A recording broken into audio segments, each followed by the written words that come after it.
Hey, listen. Welcome to a Link to the Filmcast. I'm your host, David Reese, in the show where we adventure across the realms of Hyrule and the silver screen. This is our 8th episode of the podcast where we're going to be looking at the movie Princess Mononoke. But first, let's jump into a random Zelda wiki. This week's we have Level 7 from the original Legend of Zelda game. Level 7 is also known as the Demon. You get a red candle upgrade and a bomb upgrade, and then your boss is Aquamentus and a Gliok. So original iterations of the Gliok, which if I remember the first game right, several dungeons have Glioks as their boss, the three-headed dragons, which I think are cool. I'm so glad they brought them back to Tears of the Kingdom, but all these levels in the OG Zelda, they don't stand out too much to me, except for like the final one, because like the first and the final are the ones that stand out the most. And there's one where you have to go through the maze, or it's not a maze, it's like the Lost Woods in the lower left portion of the map. But it's not woods, it's like canyon. It's on the way up before you go up the mountain. But that's the first Legend of Zelda game. Interesting Zelda wiki. Never noticed up on top it says it's got over 11,000 pages. It's got 11,656 pages. I wonder how many of them. Well, I guess there's a page for every shrine. So there's a couple hundred shrines. We know they don't have a page for every Korok, or else we would have ran into one by now. But interesting. Some news. We didn't get much Nintendo news since the last episode. All we really got is Nintendo confirming the backwards compatibility with whatever the successor to the Switch is. Makes me really think it's just a Switch 2. I don't know. I feel like if they were going to announce it this year, they would have done it by now, because they don't want to hinder their sales for the holiday season of the Switch. But we're already in that point where sales are probably starting to ramp up and they're in full holiday mode. They already got their Mario Kart 8 Deluxe Switch bundle on the shelves for this year. And then the other thing we saw from the investment briefing or whatever is that confirming that it's going to be the Zelda movie that we talked about last time. Was it 2 times ago?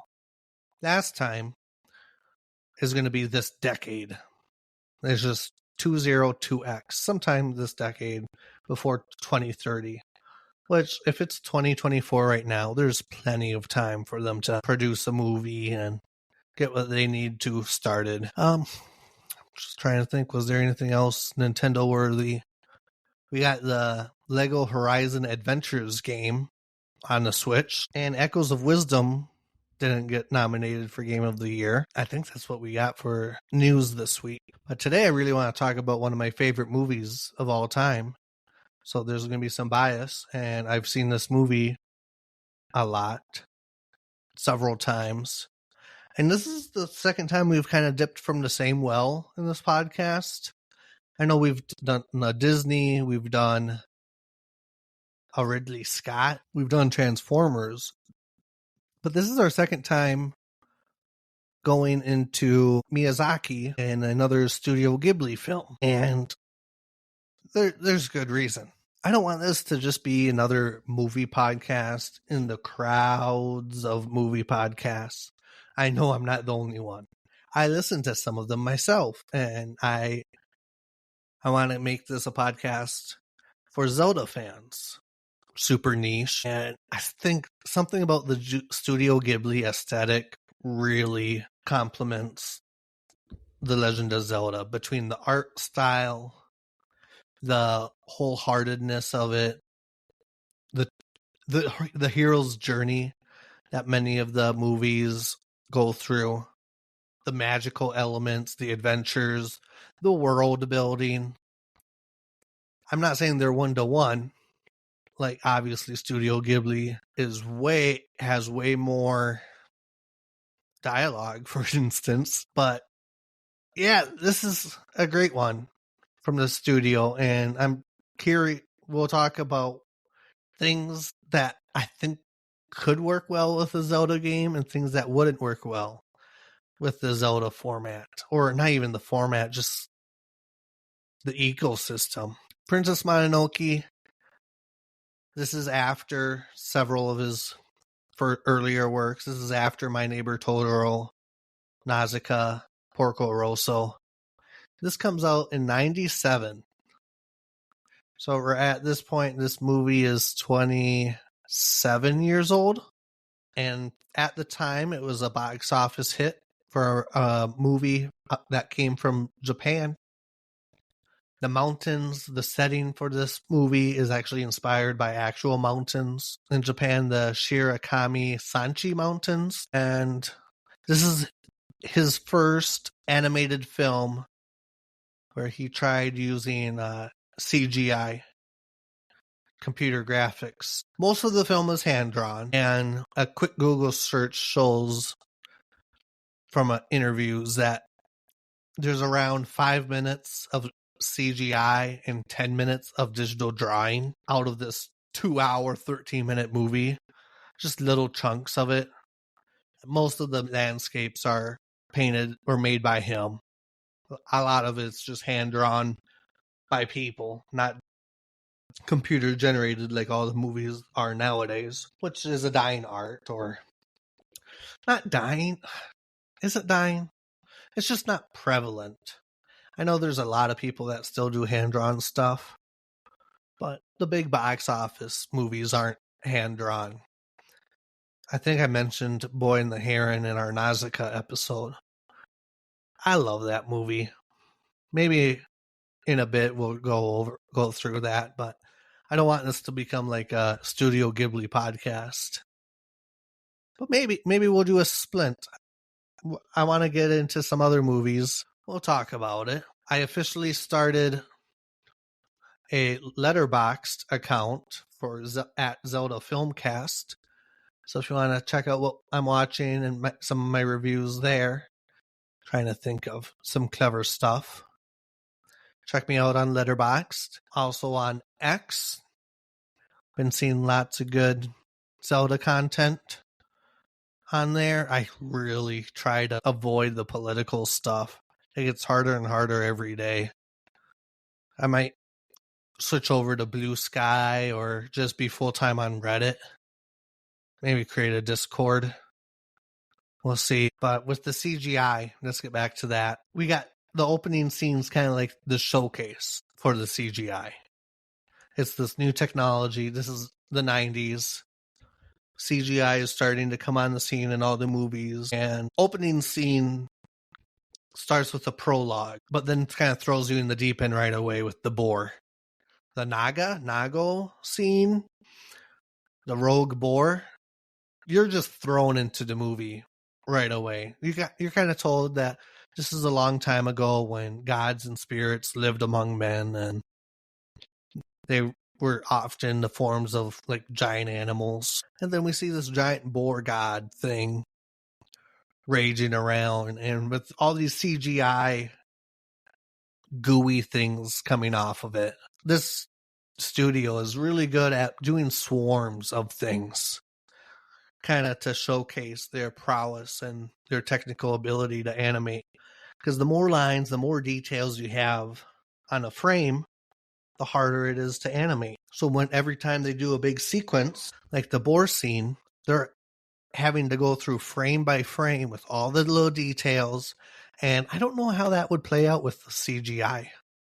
I'm curious to see how that actually works. Like if it's a hand-drawn background and they're putting the wormy graphics on top, or like the curse aura on top. Involved is that process? But I'd be interested. I should learn more about CGI. I know basics, green screens, polygons on animation. That would be a fun research study. See how CGI is actually done and made. But this is a big epic. Tangents a little, but this is Miyazaki's big epic, and this kind of, if you're looking for that movie to symbolize man versus nature, this is one of those epics. I guess a lot of epics is like man versus man, man versus self or like man versus God. But here we have one where it's nature versus man. And it's got this interesting element or complication to it where it's not just man big evil and nature innocent good. I guess they don't show the nature doing much bad. But the men or like mankind, they have good intentions. You know, other men are coming. We have to be able to defend ourselves, or we want power in order to stay relevant in this world, hence Irontown. Like Lady Eboshi, she's a great character. You'll see it on my Letterboxd review. I just kind of call her out. She doesn't hate nature. She just wants what's best for her people. The lepers, the women she's got in Irontown, all the people that kind of work and report to her and depend on her. She feels responsible for. And she's willing to overlook some of the things like deforestation to get her needs, her resources. I'm kind of glad that the movie ended the way it did, the way that she kind of had to start anew. But sometimes I feel like that's a blessing in disguise. Things had just gotten so complicated and they upset the balance with nature. And sure, the god is dead. The forest spirit is no more. But they have a wonderful opportunity at the end of the film to start anew. Only difference is there's no more gods or spirits among men. It's more of a practical world like what we have today. Which, if you think about it, how many times in life are you given a blank slate? Not too often. Starting a new job is probably a blank slate. And I guess that's kind of a blessing in disguise that they get here. I love the way this movie wraps up. Like, they don't punish the short little guy, Jacobo, I think his name was. Ashitaka gets to find purpose in life. He gets to help rebuild Irontown with Lady Eboshi. San returns to the woods with the promise that Ashitaka will come out and visit her. I think it's a happy ending. The Irontown, I think without that, this movie would be a snooze. Let's talk about some of the characters in Irontown. We got the ladies. We got the ladies that work the bellows. They have great personality. They got there. Lady Eboshi went and scouted them from brothels across the land and offered them, I'm assuming, a better life and better pay by coming to Irontown with her. So they kind of feel liberated working there. They got a great attitude. They know not to take girl from men. The men of Irontown, they're kind of there as the manual laborers.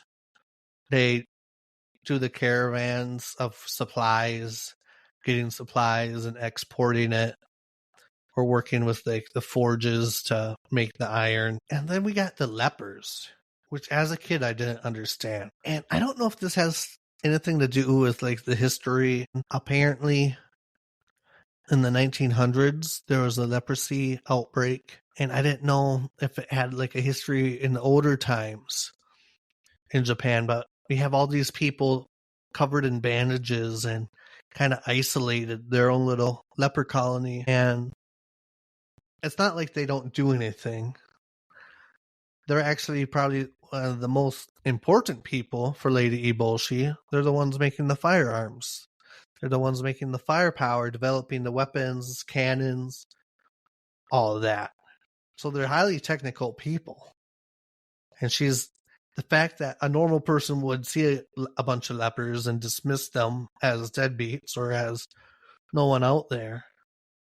But then this Lady Eboshi, this up-and-coming businesswoman, leader figure, is able to give them purpose, to use their technical skills for actual, in their eyes, good doing. I mean, to protect their people.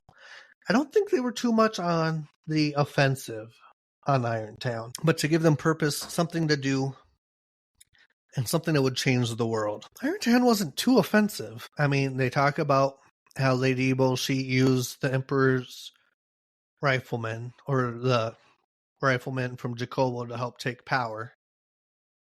Because late in the movie, he says he owes her. And then we have the Lord with the samurai, Lord Asano. But he attacks them. They don't do an offensive to him.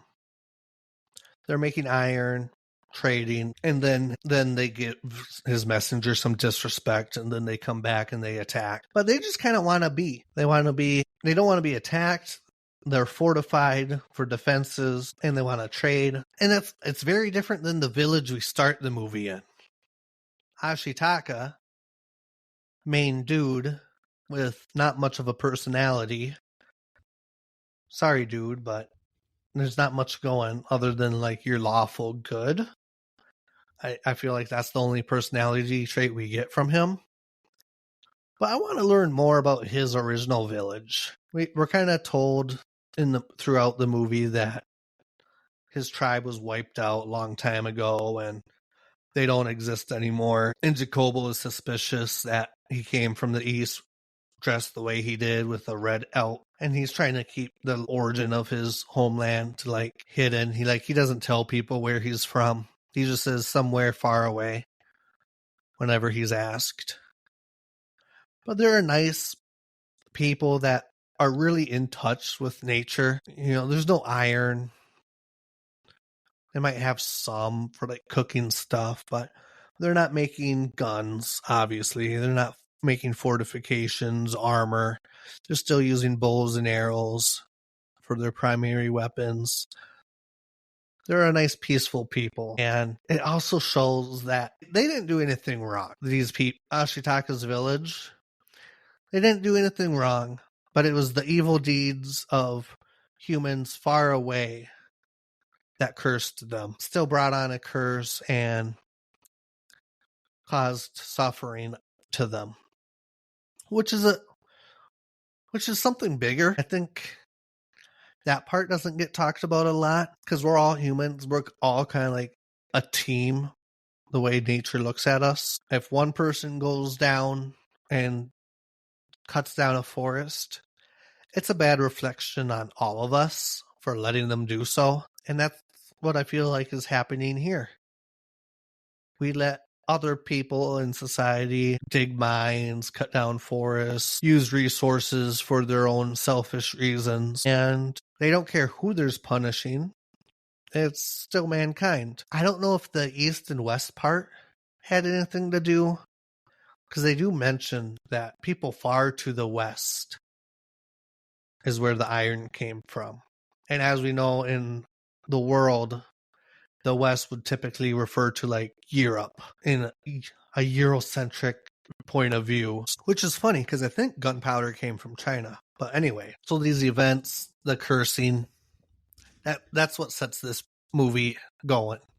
That's kind of our call to action, this curse. He gets cursed, and the village shaman or village witch doctor, wise lady, I forget what they call her, she kind of tells him, it's a curse, so you're pretty much dead, but there's a slim chance that if you go out, you could probably save yourself. And that's kind of like the hero's call. I like how in this movie we get a call to adventure, and that's getting the curse removed from his arm. But then we come across other story elements that's bigger than himself. He could have just been selfish and said, I just want to save my arm. I don't care about what you guys are doing.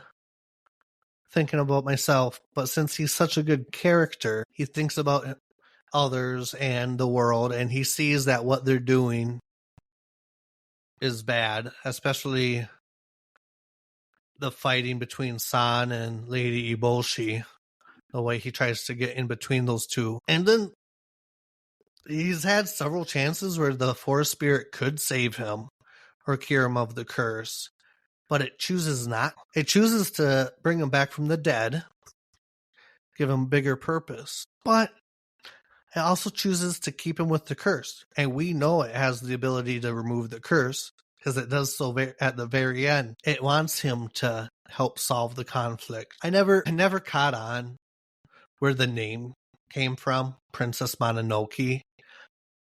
until this watch around, because it's mentioned in very brief passing from Lady Eboshi to Ashitaka, where Mononoke meaning like ghost, spirit, ghoul. And since San is raised by the spirits of spirits, she's dubbed her a princess of them. So that's where the name came from, Princess Mononoke. I never caught that before. And then this time I was like, oh, I guess that's where the name came from. Zelda spotting, when we're in Iron Town, speaking of Lady Eboshi and talking, we see several ladies, all kinds of different robes with some patterns or just single colored. Well, I also saw some robes with the Triforce on them, which I thought was pretty cool. And then I had to think about, I wonder what that iconology means. And apparently, that was old family crest from like the 13th century. It was dubbed like the 3-scaled temple, which I never knew. It's got old Japan lineage behind the iconography. The Hojo family crest, I think, is what my notes say. Because I've seen it on other places like Delta, not the airline. There's a tool maker called Delta, like Delta Tools, and they use a blue Triforce kind of for their icon, their logo. So that's kind of interesting. We get another like hero's call or like hero's journey point in the movie. There's the point where Ashitaka's with the wolves and San. They're in the woods and they don't want him in Irontown because he helped the nature, the San. But the forest doesn't want him because he's human. The one wolf even tells him to leave. Just leave and let the curse consume him and die, which is pretty bleak. And what's he to do? So he's kind of at this point of, what am I to do? And he chooses to do what he can to stop the conflict by going around to Irontown and trying to see the events that are transpiring. He kind of just becomes a catalyst for storytelling at this point, so we can see what's going on, kind of follow a view as well. We haven't even talked about the boars, have we? The boars are interesting. We got the boars and the apes are the old inhabitants of the forest that Irontown cleared out to build Irontown and to start their operation. And they just want humans done for. And then we have the boars, which are interesting. The boars come from a faraway land and they just want all humans exterminated. The wolves even tell them, this is our forest, we'll take care of the humans. And Kato, the chief boar, the blind one, he's like, no, we're here to destroy all humans. Sounds like Bender from Futurama. That would have been cool. John DiMaggio as Okato in the English dub. Though I do like the Keith David for the English dub. But anyway, the boars just want mankind to be done with no matter what, and they're just blinded by rage and hate. There's no coincidence that 2 boars in this movie get consumed by a curse and blinded by rage and hate, and that ultimately ends up being their downfall. The humans outsmart them and take over the boars, kind of kill them all, and uses it to their advantage. The humans are deceitful towards Okato, and they trick him to luring out the forest spirit, which I don't know what that says about humans. The boars are in the wrong. Well, are they in the wrong? They have the right, like, they're rightfully mad at humans, but their justification that's what they're trying to use for their justification. And then their actions, I suppose they kind of fit with I wonder what their land was like that they came from. Because they're not from this part of the world. They're not from this mountain range. They're not from this part. So I'm curious what it's like where they're from. Overall, this is a great movie. It's beautiful to look at. It really holds its time. The musical score is great. I should watch it subtitled, director's intent. I like the English dub though, but I'm curious if it changes any dialogue too much. But let's talk about some overlapping Zelda elements with it. One of the easy ones to see is we have little Korok guys in the woods. They don't talk. They're kind of creepy, especially the way their heads kind of make this maraca sound, kind of. The way their heads click and go back and forth. But that makes sense. I think the Koroks were based off of, or like the forest children were kind of based off of old Japanese mythology. Legend of little spirits that take care of the forest. And I would love a Zelda game to kind of address the man versus nature. We're always in fantasy settings. We're not ever really too industrialized in the Zelda games. You could make the argument Twilight Princess, Kakariko has the bombs and all the steel there, and the mines have a bunch of steel and steam. It's kind of steampunk at the Goron mines in Twilight Princess. Or you could argue Breath of the Wild, Tears of the Kingdom. You got the Guardians, you got technology. But there's just kind of waving hands at the natural resources aspect of it. They're not really showing invasive, destructive practices in those games.